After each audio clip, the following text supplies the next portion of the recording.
رب العالمین والصلاة والسلام علی حبیبہ محمد وآلہ وصحبہ اجمعین اما بعد فاعوذ باللہ من الشیطان الرجیم بسم اللہ الرحمن الرحیم ان اللہ اشتری من المؤمنین انفسهم واموالهم بان لهم الجنہ یقاتلون فی سبیل اللہ فیقتلون ویقتلون وعدا علیہ حقا فی التوراۃ والانجیل والقرآن ومن اوفى بعہدہ من اللہ فاستبشروا ببیعکم الذی بایعتم بہ وذلك هو الفوز العظیم اللهم سبحانك لا علم لنا الا ما علمتنا انك انت العليم الحكيم مولاي صل وسلم دائما ابدا على حبيبك من زانت به العصر۔ اور دنیا کی زندگی کا اعتبار نہیں ہے۔ نبی علیہ الصلوۃ والسلام کا ارشاد ہے کہ ہر نماز اس طرح سے ادا کرو کہ گویا یہ زندگی کی آخری نماز ہے کہ کسی کے پاس سند نہیں ہے کہ وہ اگلی نماز تک پہنچے گا۔ ایسے اعتبار سے رمضان کا ہر جمعہ ہی جمعۃ الوداع ثابت ہو سکتا ہے کہ جسے اگلا جمعہ نہ ملے اس کا تو وہی جمعۃ الوداع رہا۔ رمضان المبارک کے فضائل بے پناہ و بے حساب ہیں۔ پھر اس میں جمعۃ المبارک کی پرسعید ساعتیں بے شمار برکات اپنے دامن میں رکھتی ہیں۔ رمضان المبارک دراصل رحمت الہی کو لٹانے کا مہینہ ہے۔ باقی 11 مہینے اگر رحمت بانٹنے کے ہیں تو رمضان المبارک رحمت لٹانے کا ہے۔ وہ ایسا کریم ہے کہ اس نے انسان کو نابود سے بود کیا اور عدم سے وجود میں لایا۔ مشت غبار سے اس کا تن خاکی بنایا اور اس میں اپنے امر کی روح ڈالی۔ کل الروح من امر ربی، امر صفات الہی میں سے ہے، اور صفات باری جس طرح ذات باری ازلی و ابدی اور قدیم ہے اسی طرح صفات بھی ازلی ابدی اور قدیم ہیں۔ تو انسانی روح عالم امر سے ہے۔ پھر دنیا میں جو کچھ بندے کے پاس ہے سب کچھ اس کی عطا ہے۔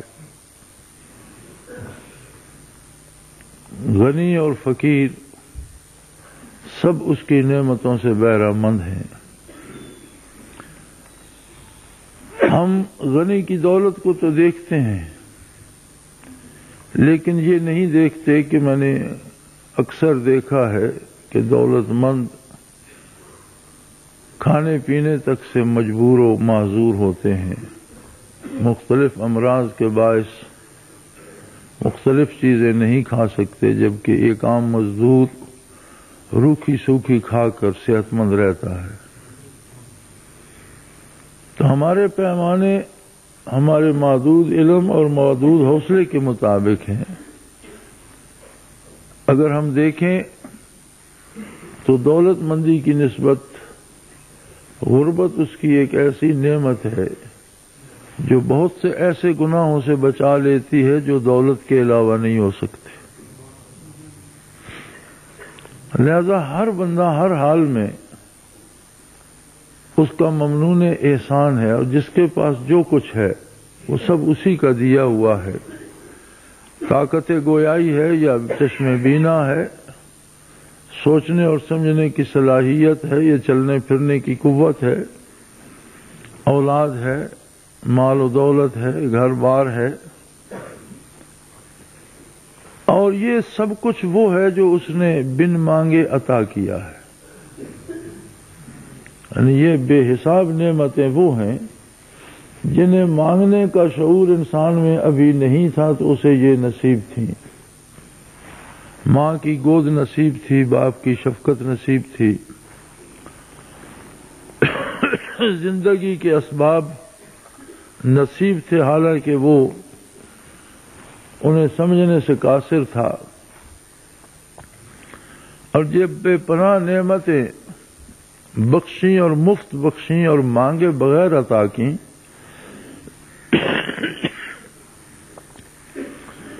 تو پھر ان نعمتوں کو اپنا مد مقابل بنا دیا۔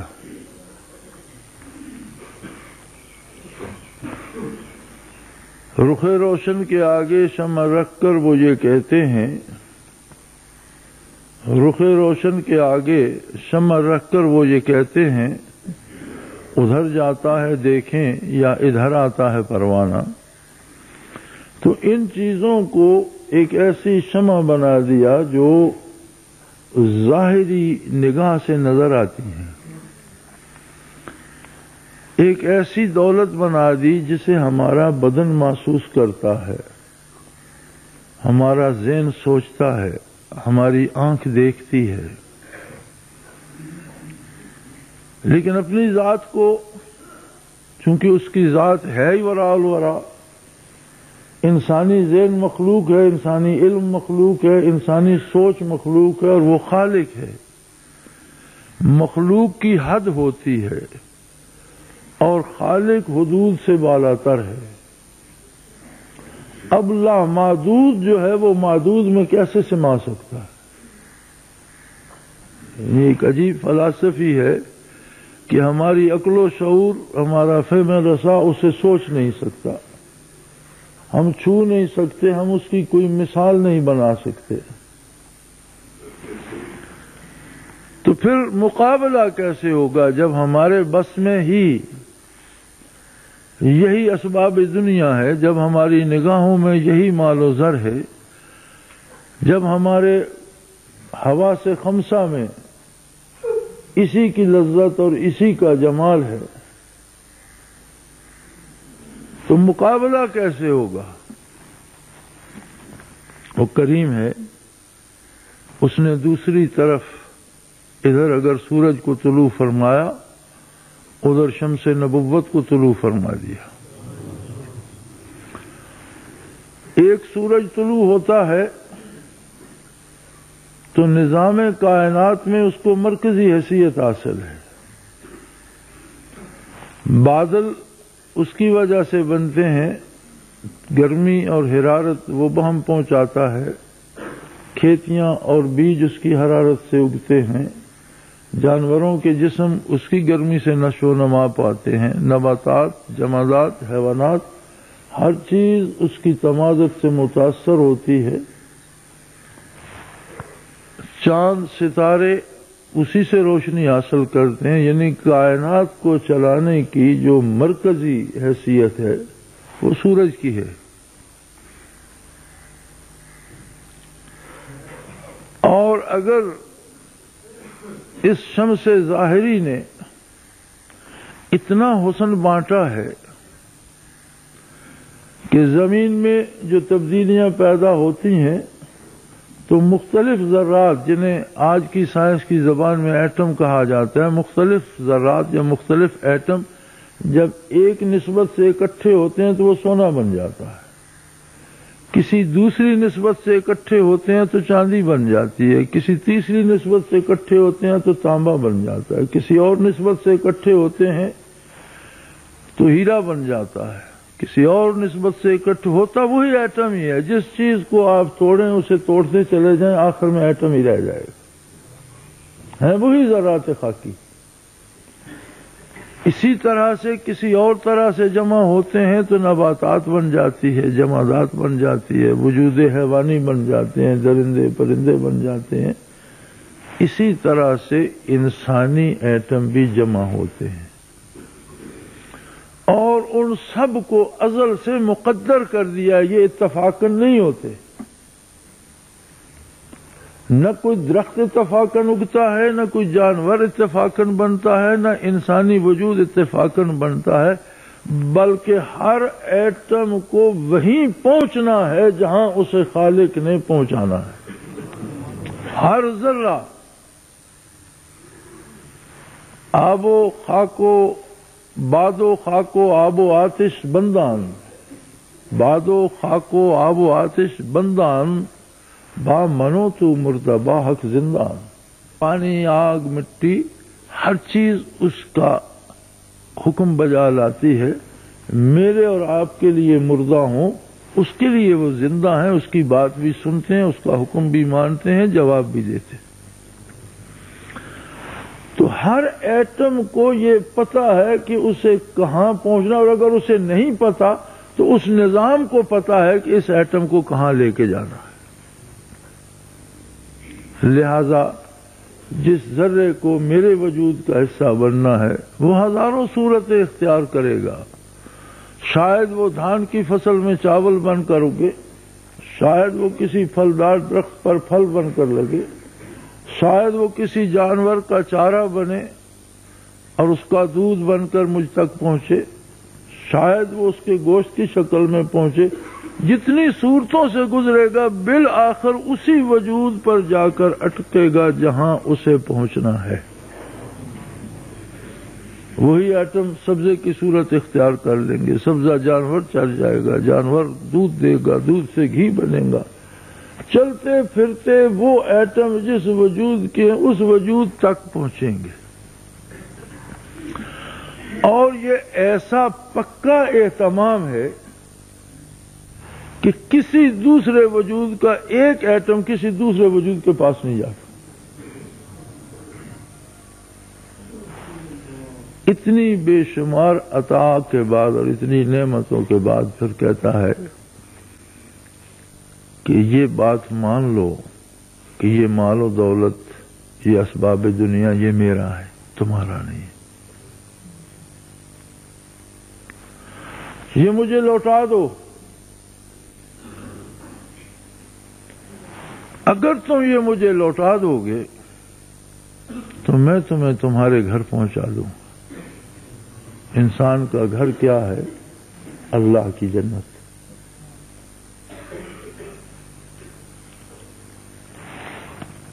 جنت کے بارے جو تفصیلات قرآن حکیم میں آئی ہیں، جو اوصاف جنت کے نبی کریم صلی اللہ علیہ وسلم نے ارشاد فرمائے ہیں،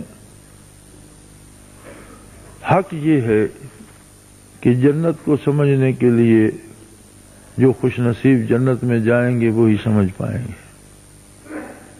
جنت کی نعمتوں کو اس دنیا میں رہ کر سمجھنا ممکن نہیں ہے. ہماری سوچ اور ہمارے خیال سے بالا تر ہے. لیکن آخر جنت ہے کیا؟ ایک بندے مومن کا گھر ہے، اللہ کے بندوں کی رہائش گاہ ہے.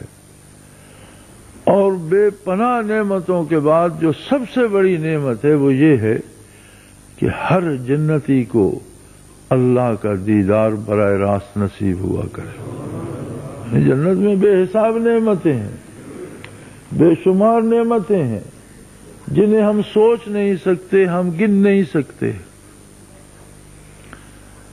کہ اگر ایک کھانا کوئی جنتی کھا رہا ہے، اسی کھانے کا ایک لقمہ کھائے گا تو اس میں جتنی لذت ہوگی اسی کھانے کے دوسرے لقمے میں اس سے زیادہ لذتیں ہوں گی، اسی کے تیسرے لقمے میں اس سے زیادہ لذتیں ہوں. کوئی بیمار نہیں ہوگا، کسی کو گرمی سردی کچھ نہیں کہے گی. ہمیشہ ہر حال میں ہر آدمی خوش رہے گا، ہر موسم اس کی پسند کے مطابق اور اس کے مزاج کے مطابق ہوگا. یہ کہاں تک کوئی گنتا چلا جائے، ایک ایسی زندگی، ایک ایسا عالم جہاں دکھ کا گزر نہیں، کسی بھی طرح کی پریشانی کا گزر نہیں ہے. فرمایا آؤ پھر سودا کرتے ہیں. جنت بھی میری ہے، میں نے بنائی ہے، جہان بھی میرا ہے، میں نے بنایا، تم بھی میرے ہو، میں نے تمہیں بنایا، نعمتیں بھی میری ہیں، میں نے تمہیں دی. آؤ میرے ساتھ سودا کر لو. یہ نعمتیں استعمال تم ہی کرو، میری سمجھ کر کرو، میں تمہیں بدلے میں جنت دیتا. ان اللہ اشترى من المؤمنین انفسهم واموالهم بان لهم الجنہ، اللہ نے سودا کیا مومنوں کے ساتھ کہ جان و مال تمہارا نہیں میرا ہے اور جنت تمہاری ہے۔ اب سودا ہو گیا تو چاہیے تھا کہ وہ تمام مومنین کا جان و مال اٹھا لیتا، سلب کر لیتا۔ فرمایا نہیں، مجھے ضرورت نہیں ہے، استعمال تم ہی کرو، ہے میرا، تمہیں یہ حق حاصل نہیں ہے کہ میری پسند کے خلاف استعمال کرو۔ جب چیز میری ہے، سودا ہو گیا، میں نے تمہیں مفت دی تھی، پھر میں نے تم سے قیمتاً خریدی، اب اس کے بعد بھی اگر تم میری مرضی کے خلاف استعمال کرو تو پھر تم ہی بتاؤ، کیا تم سزا کے مستحق نہیں ٹھہرو؟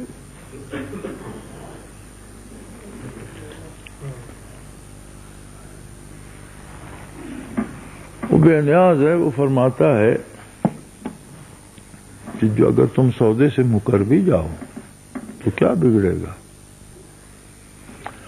عَسَىٰ اللہ بقوم یحبہم ویحبونہ، وہ کوئی اور قوم ایسی پیدا کر دے گا جن سے وہ خود محبت کرے گا اور وہ اس کی محبت میں دیوانے ہو جائیں گے۔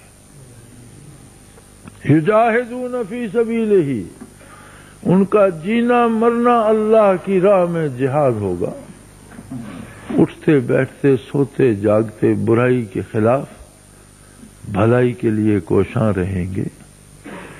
پھر اگر کبھی ایسا موقع آیا کہ ظلم چھا گیا اور بغیر جان دیے اس کا ہٹنا ممکن نہیں ہے اور تلوار کی ضرورت پیش آئی تو یقتلون و یقتلون، پھر وہ قتال بھی کرتے ہیں، جانیں بھی دیتے ہیں، گردنیں بھی کٹائیں گے۔ اور فرمایا لا یخافون لومۃ لائم، کسی ملامت کرنے والے کی ملامت سے نہیں ڈریں گے۔ یہاں دو باتیں قابل توجہ ہیں۔ پہلی بات، یحبہم و یحبونہ، کسی نے اردو میں اس کا مفہوم ایک شعر میں بیان کیا کہ اس کا کیا ہے تم نہ سہی تو چاہنے والے اور بہت، اس کا کیا ہے تم نہ سہی تو چاہنے والے اور بہت، ترک تعلق کرنے والوں تم تنہا رہ جاؤ گے۔ فرماتا ہے میں ایک اور قوم پیدا کر دوں گا، ایسے جن سے میں محبت کرتا ہوں گا، اور محبت اور پھر محبت الہی جواب چاہتی ہے۔ دلوں کی اپنی زبان ہوتی ہے، دلوں کا اپنا جہان ہوتا ہے، دلوں کے اپنے رابطے ہوتے ہیں۔ ماں بچے سے محبت کرتی ہے لیکن اسے کبھی مارتی بھی ہے تو بچہ چھوڑ کر چلا نہیں جاتا، اسے پتا ہے وہ رشتہ جو محبت کا ہے، اسے وہ جانتا ہے۔ جس سے ہم محبت نہیں کرتے اس کی خوشامد بھی کرتے رہیں تو وہ جواب میں ہم سے محبت نہیں کرتا، وہ سمجھ رہا ہوتا ہے کہ مجھے بیوقوف بنا رہا ہے۔ آپ اپنی زندگی میں دیکھ لیں، جس شخص سے آپ دل سے محبت کرتے ہیں وہ کبھی آپ سے نفرت نہیں کرتا، اور جسے آپ دل سے اچھا نہیں سمجھتے اس کی کتنی خوشامد کرتے ہیں وہ کبھی دل سے آپ کو اچھا، کیونکہ دلوں کا ایک الگ جہان ہے، دلوں کی ایک اپنی زبان ہے، دلوں کے اپنے ذرائع ہیں بات پہنچانے کے اور بات لینے کے، دل راہ بدل رہے، دلوں کو دلوں سے راہ ہوتی۔ اگر انسانی محبت جواب میں محبت پاتی ہے تو جس سے اللہ محبت کرے، اگر انسانی محبت میں اتنی قوت ہے کہ وہ جواب میں محبت پاتی ہے تو جن سے اللہ محبت کرے ان کا کیا عالم ہوتا ہوگا۔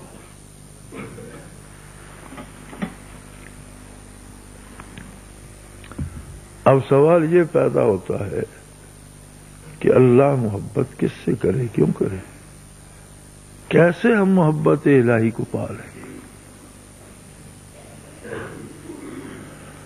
وہ مقام کیسے نصیب ہو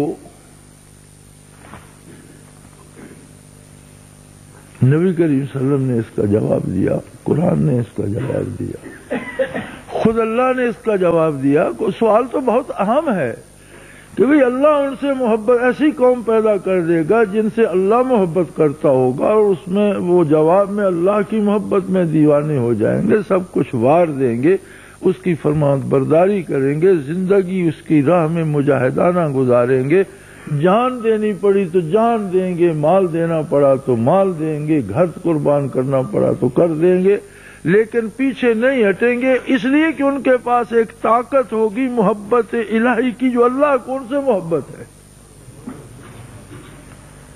یہ تو کمال ہے، جنہیں وہ پیدا ہی اپنی محبت دے کر کرے گا۔ اسائیات اللہ بقوم یحبہم، وہ جو ایسے لوگ پیدا کر دے جن سے وہ محبت کرتا ہے، ان کا تو مسئلہ حل ہو گیا۔ ہم سے وہ کیسے محبت کرے؟ اصل بات تو یہ ہے کہ اگر ان سے محبت کرتا ہے تو بار الہ ہے بے نیاز، ہم ہی سے محبت کر لے تاکہ ہم بھی تیری محبت میں دیوانے ہو جائیں، نہ تجھے تکلف کرنا پڑے ہمیں مٹانے کا اور ایک نئی مخلوق کھڑی کرنے کا، اور نہ ہمیں معرومی ہو تیری بارگاہ سے، اور ہم ہی تیرے نام پہ کٹ مریں، قربان ہو جائیں۔ تو بڑا خوبصورت جواب دیا۔ فرمایا میرے حبیب ان لوگوں کو کہہ دو، قل ان کنتم تحبون اللہ، ان سے کہو اگر تمہیں اللہ سے محبت ہے، فاتبعونی، تم میرا اتباع اختیار کر لو، محمد الرسول اللہ کی غلامی کر لو، میرے نقش قدم کو حرز جاں بنا لو، کبھی میرا دامن تمہارے ہاتھ سے نہ چھوٹے۔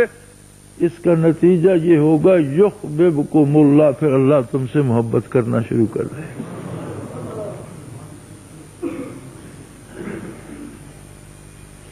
پھر کسی اور کی ضرورت پیش نہیں آئے گی، پھر وہ تمہیں سے محبت کرنا شروع کر دے گا۔ اور زندگی کے دکھ تو کیا، زندگی کی پریشانیاں تو کیا، موت تک کو مات دے جاؤ گے۔ افغانستان میں جہاد ہو رہا تھا،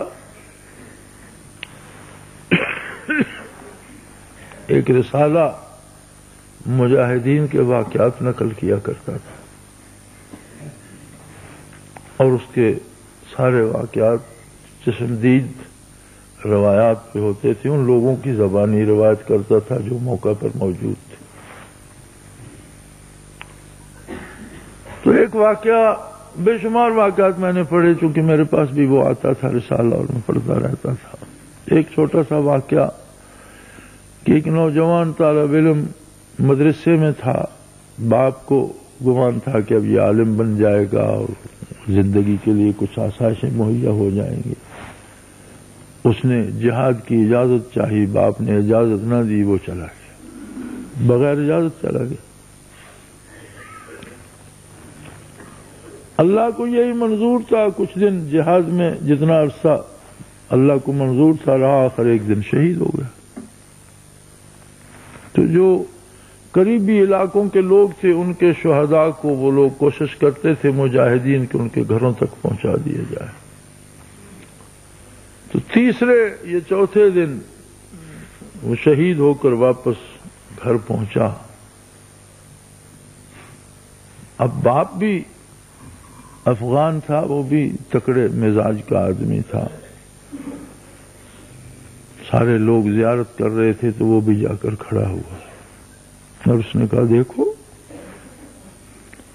تم نے میری نافرمانی کی، مجھے دھوکہ دیا، لیکن میں یہ سمجھتا ہوں کہ اللہ کی اطاعت کے مقابلے مخلوق کی اطاعت کی کوئی حیثیت نہیں ہے۔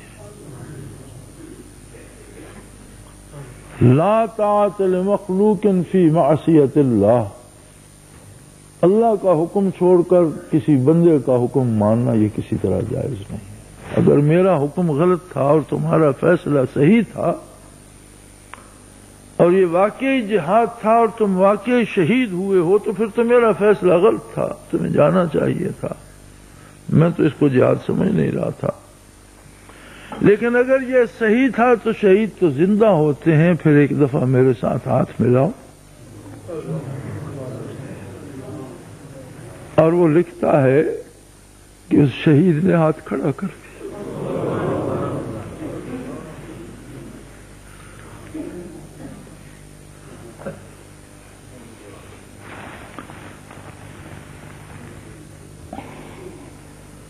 یہ اگلے زمانے کی باتیں نہیں ہیں، آج کی بات ہے.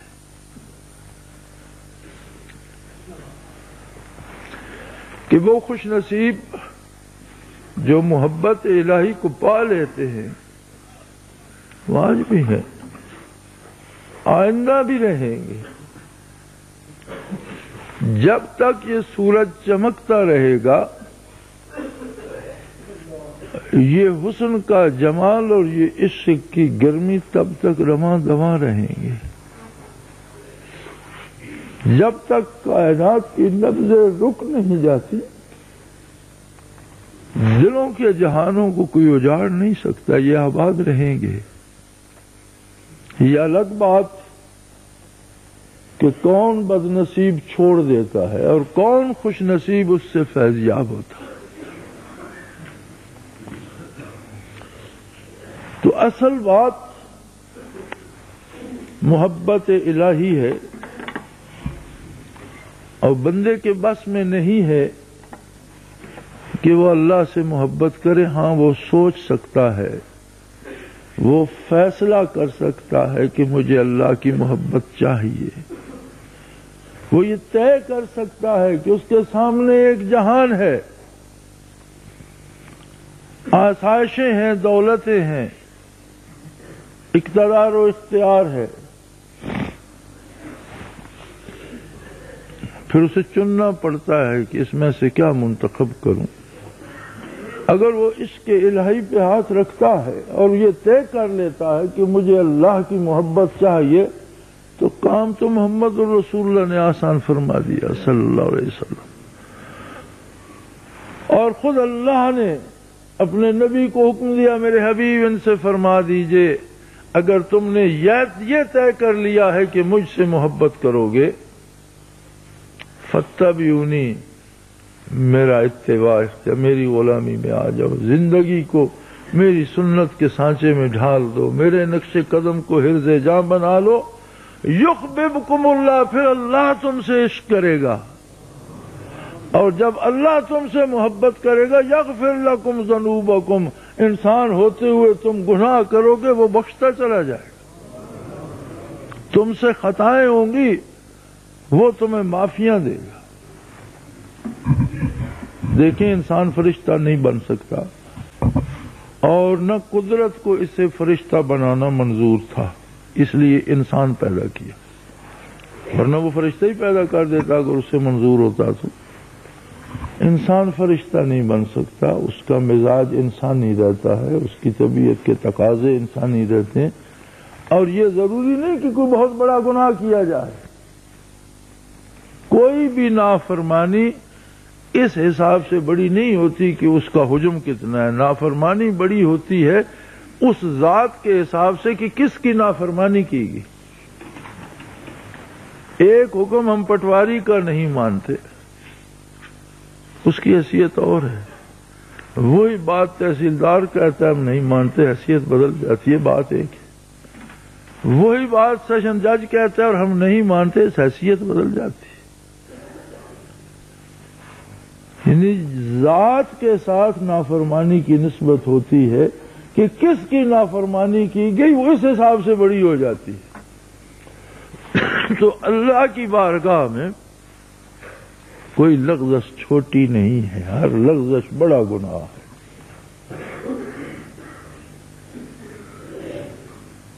تو بتقاضائے بشریت فرمایا تم سے لغزشیں ہوں گی وہ درگزر فرمائے گا.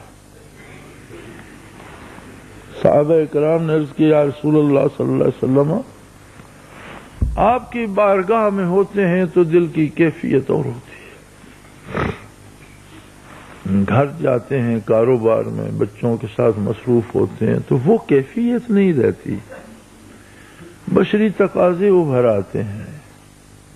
کام کاج کی ضرورت کا احساس زیادہ ہو جاتا ہے، اور چیزیں آ جاتی۔ فرمایا اگر تمہارا مزاج یہی رہتا جو میرے پاس بیٹھ کر ہوتا ہے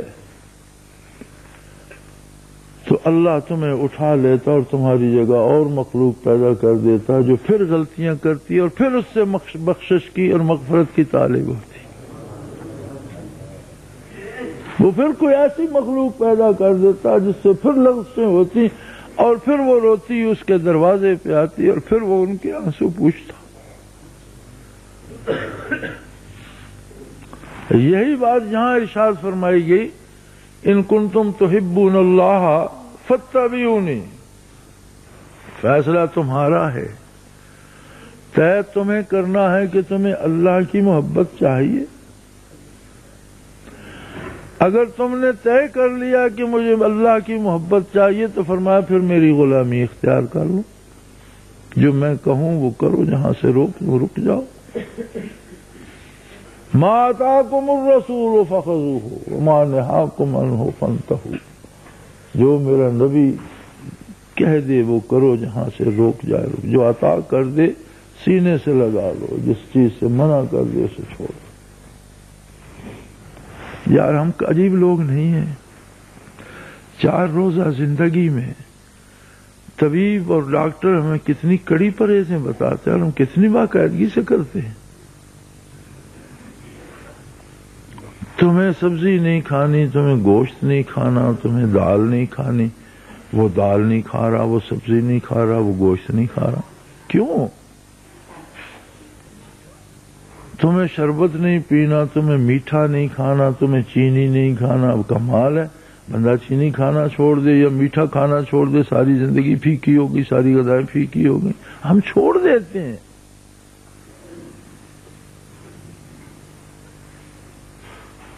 اور نبی کریم صلی اللہ علیہ وسلم نے تو زندگی کی کسی لذت سے روکا بھی نہیں ہے۔ آپ نے تو سب سے مزیدار زندگی گزارنے کا طریقہ بتایا ہے اور ان چیزوں سے روکا ہے جو ہمارے لیے سم قاتل ہیں، ان چیزوں سے نہیں روکا جو ہمارے لیے زندگی میں لطف اور لذت پیدا کرتی ہیں، ان سے روکا ہے جو زندگی کو بے لطف کر دیتی۔ پھر وہ پرہیز ہم پہ بھاری پڑتی ہے۔ اور اگر ہم اتنا نہیں کر سکتے تو یہ دعویٰ کیسے کرتے ہیں کہ ہمیں محبت الہی چاہیے؟ ہر دعویٰ اپنی شہادتوں پہ سچا یا جھوٹا ثابت کیا جاتا۔ یہ دعویٰ ہے کہ مجھے محبت الہی چاہیے اور یہ شہادت ہے کہ میں محمد رسول اللہ کی غلامی کر رہا ہوں۔ اگر گواہی نہیں ہے، غلامی چھوڑ دی، شہادت نہیں ہے تو ثبوت ہی نہیں ہے، دعویٰ کیسے ثابت ہوگا؟ جواب میں محبت کیسے ملے گی؟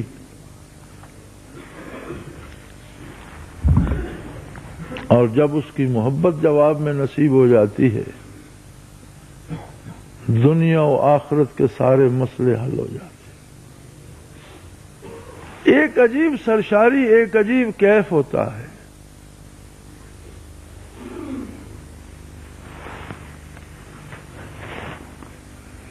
جو فکر اندر رب آئے شاہی آمد تدبیر عبید اللہ آمد۔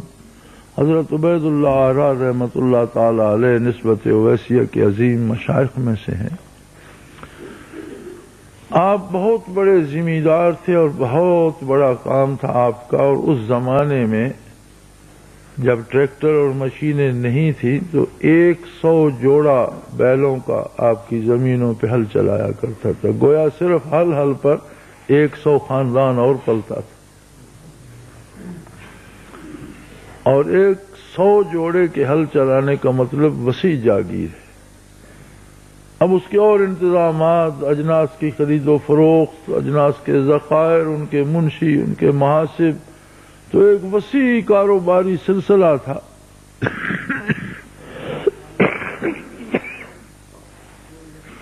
فجر کی نماز ادا کر کے بیٹھے تو ایک دوست نے کہا کہ حضرت امسال تو حج پہ چلنا چاہیے۔ آپ نے فرمایا میں خادم سے کہتا ہوں میرا اسباب سفر اور زاد راہ لے آتے، تم بھی اپنا جا کے لے اور چلتے ہیں، اچھی بات ہے۔ تو وہ پریشان ہو گیا، تو اس نے کہا حضرت میں نے تو اس لیے کہا تھا کہ آپ اتنے مصروف ہیں اور آپ کا اتنا وسیع کاروبار ہے کہ آپ تو اس سے نکل ہی نہیں سکیں گے، اور آپ معذرت کریں گے تو آپ نے تو الٹا مجھے مصیبت میں ڈال دیا۔ میں تو واقعی کہہ نہیں رہا تھا، میں تو آپ کی آزمائش کر رہا تھا۔ انہوں نے فرمایا تم بے وقوف ہو، میری دولت صرف عشق الہی ہے، باقی یہ سب اس کا ہے۔ میری ذمہ داری لگا دی، میں اس کی دیکھ بھال کر رہا ہوں، میں نہیں ہوں گا کسی اور کو سپرد کر دے گا۔ میری دولت یہ زمین کے ٹکڑے نہیں ہیں، میری دولت یہ ان سے آنے والی آمدنی نہیں ہے، میری دولت تو میرے مالک کی محبت اور اس کا عشق ہے، اور وہ میرے سینے میں ہوگا، میرا مال تو میرے پاس ہوگا، یہ تو اس کا ہے۔ میں نہیں ہوں گا تو کسی اور کو سپرداری دے دے گا، وہ کرتا رہے گا۔ اگر میں آج نہیں ہوں گا تو کیا فرق پڑے گا، کل کو تو مجھے چھوڑ کے جانا ہے، میں تو اسے ساتھ نہیں لے جاؤں گا، یہ میرا نہیں، یہ اسی کا ہے، مجھ سے کام لے رہا ہے، میرے بعد کسی اور سے لیتا رہے گا۔ اور صرف حج پر جانے کی بات نہیں، جب عشق الہی نصیب ہو جاتا ہے تو زندگی اور موت کے فاصلے مٹ جاتے ہیں۔ کسی بھی لمحے موت آئے تو بندہ پریشان نہیں ہوتا بلکہ تیار بیٹھا ہوتا ہے، اسے پتا ہے کہ مجھے جانا ہے۔ اور انہی عاشقوں نے کہا ہے الموت جسر یوصل الحبیب الی الحبیب، موت تو وہ پل ہے جو سیدھا بارگاہ الوہیت میں لے جائے گا، کیوں نہیں آتی، آنے دو اسے۔ ہمارے یہاں ماسٹر صاحب ہمارے ساتھ ہوا کرتے تھے، ان کی ایک غزل کا شعر ہے، ہٹ جاؤ طبیبو نہ کرو میری دوا تم۔ مجھے ان کی غزل تو یاد رہی نہیں، شعر بڑا مزیدار تھا، 30-40 سال پہلے کی بات ہے، لیکن یہ میرے ذاکرے میں موجود ہے۔ ہٹ جاؤ طبیبو نہ کرو میری دوا تم، شاید وہ قبر میں ہی گلے آن لگا لے۔ مقصد تو حضوری سے ہے، مر کے نصیب ہو جائے۔ تم میرے معالجے پہ کیوں سر کھپا رہے ہو، مجھے مر جانے دو، شاید میری منزل میری موت ہی آسان کر دے۔ تو عشق الہی جب اسباب دنیا اور علائق دنیا سے بالا تر لے جاتا ہے تو بندہ جہاد بھی تب ہی کر سکتا ہے۔ جہاد یہ نہیں کہ مار دھاڑ کیے جاؤ، لوگوں کو قتل عام کیے جاؤ جہاد ہو گیا، نہیں، جہاد یہ ہے کہ جہاں ظلم ہو رہا اسے روکا جائے۔ کس لیے روکا جائے؟ اس کی رضا کے۔ کسی فرد، کسی قوم، کسی مذہب، کسی عقیدے، کسی بنی آدم کے خلاف اسلام جنگ کا حکم نہیں دیتا، ظلم کے خلاف جنگ کا حکم دیتا۔ لوگ اگر مرتے ہیں اسلام کے ہاتھوں تو ظلم کی حمایت کرتے ہوئے مرتے ہیں، ظلم کی حمایت سے ہاتھ روک لیں، اسلام ان سے تلوار روک لیتا۔ کسی کو مجبور نہیں کیا جاتا کہ تم کلمہ پڑھو، اسلام واحد مذہب ہے جس میں یہ فراخی ہے کہ اپنے نہ ماننے والوں کے انسانی حقوق کا تحفظ کرتا ہے۔ دنیا میں جنگیں ہوتی ہیں اور جنگ کا اصول ہوتا ہے کہ اس قوم کے وسائل تباہ کر دو، اس قوم کا مال لوٹ لو، اس قوم کو رسوا کر دو، کچل دو تاکہ آئندہ سر نہ اٹھا سکے۔ اسلام کہتا ہے نہیں، کسی کا مال ناجائز نہیں لوٹو، کسی کے فصلوں کو آگ نہیں لگاؤ، کسی کے پھلدار درخت نہ کاٹو، کسی کے عبادت خانے کو، خواہ وہ آتش پرستوں کا ہے، اسے مت چھیڑو، عیسائیوں کا ہے، یہودیوں کا ہے، اسے مت چھیڑو۔ عبادت خانے میں رہنے والے عبادت گزاروں کو نہ چھیڑو، عورتوں پر ہاتھ نہ اٹھاؤ، بچوں پر ہاتھ نہ اٹھاؤ، اور جو مقابلے میں تلوار نہیں اٹھاتا اس پر تلوار مت اٹھاؤ۔ لیکن جو ظلم کی حمایت میں شمشیر بکف ہوتا ہے، ٹکرا جاؤ اس سے، تم دونوں حالت میں فتح پا جاؤ گے، مر گئے تو بھی فاتح ہو اور مار دیا تو بھی فاتح۔ اسلام میں شکست نہیں ہے، مر گئے شہید، فاتح ہوئے تو غازی۔ اور اسی جہاد کا حکم دیتا ہے کہ خلق خدا کو اپنے جیسی مخلوق کے مظالم سے نجات دلائی جائے۔ اور یہ ساری بات کا انحصار ہے محبت الہی پر، عشق الہی پر۔ اگر عشق الہی نصیب نہ ہو تو پھر فیصلے ذاتی مفادات کے لیے ہوتے ہیں، دوسرے کو ہرانے کے لیے ہوتے ہیں، اس سے جیتنے کے لیے ہوتے ہیں، اس کا مال چھیننے کے لیے ہوتے ہیں، اسے رسوا کرنے کے لیے ہوتے ہیں۔ ان میں سے کوئی صورت بھی جہاد نہیں بنتی۔ اب تو مسلمانوں نے قریب ہی گھڑ لیا نا کہ ذرا سا کسی کو عقیدے کا اختلاف ہو اس پر گولی چلا دو جہاد ہو گیا۔ یہ جہاد نہیں ہے۔ دو حق ہر بندے کو اللہ نے دیے ہیں، زندہ رہنے کا، عقیدہ رکھنے کا۔ کوئی شخص کسی دوسرے پر کوئی عقیدہ مسلط کرنے کا مجاز نہیں ہے، اسے خود اللہ کے حضور جانا، جس حال میں پیش ہونا چاہتا ہے ہو کر دیکھ لے۔ اگر کوئی اتباع محمد الرسول اللہ سے ہٹتا ہے، محبت الہی سے معروم ہو جائے گا، اس پر لاٹھی چارج کی کیا ضرورت ہے؟ محبت الہی سے معروم ہوگا تو عذاب الہی کا شکار ہوگا، دنیا میں بھی رسوا ہوگا، آخرت میں بھی ذلیل ہوگا۔ پھر اسے لاٹھی سے ہانکنے کی ضرورت کیا ہے؟ وہ تو خود ایسی مصیبت اس نے تو اپنے گلے مار لی کہ اسے خود میدان حشر میں جا کر افسوس ہوگا کہ میں نے کیا کر لیا۔ سو جب تک محبت الہی نصیب نہ ہو، اور اس کا آسان سا نسخہ ہے اتباع محمد الرسول اللہ صلی اللہ علیہ وسلم۔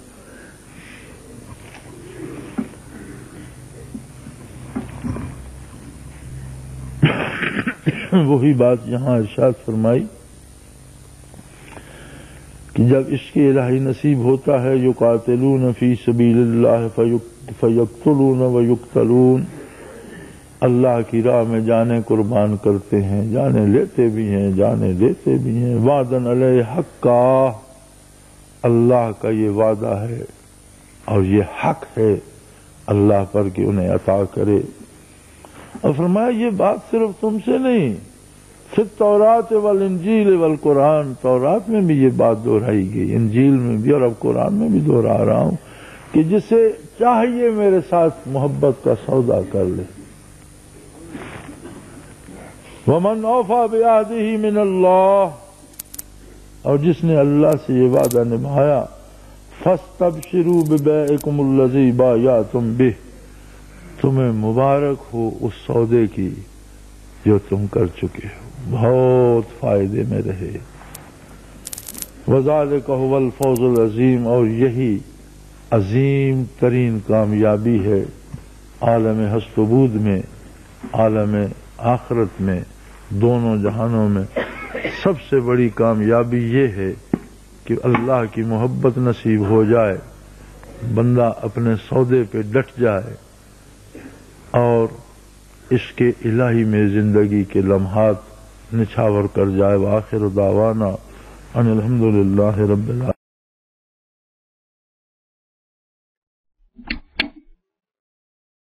اگر آپ کو یہ ویڈیو پسند آئی تو لائک، شیئر اور سبسکرائب کرنا نہ بھولیے۔ اللہ حافظ۔